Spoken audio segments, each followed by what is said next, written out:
Driving down to Louisiana from Canada, I started noticing a brown powdery substance through the cabin and then some small shards of wood, which led me to notice that the front face of the cab was opening up a bit and letting air inside and then pushing out what I would subsequently find out was dry rotted wood.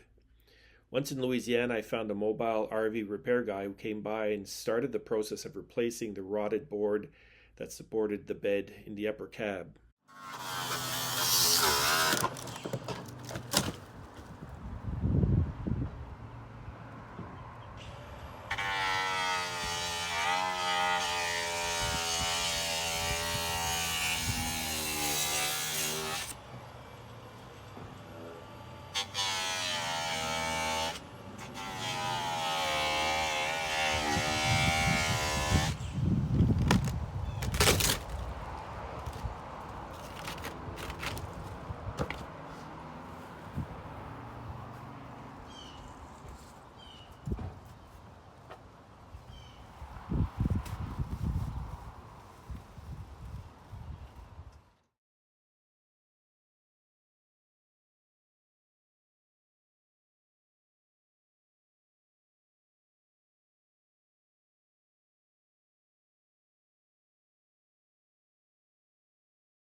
And then Got to rip off all this paneling that's attached to styrofoam boards, which go on the bottom where the cushion of the bed lays up on top of the bunk.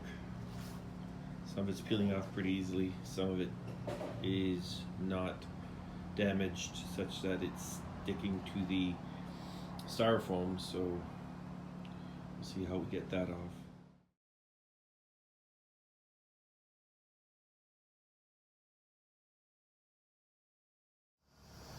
So what I'm doing here is I'm scraping off the dead, dried off wood that was wet and then dried up and rotted and so on. Scraping it down as much as I can. It just kind of turns to powder with the scraper.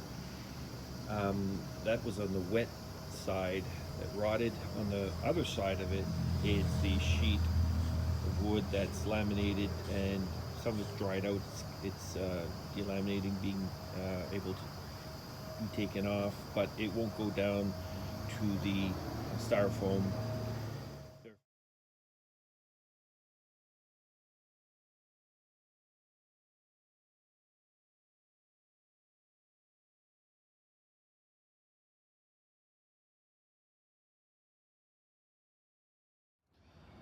Getting rid of all this old rotted putty.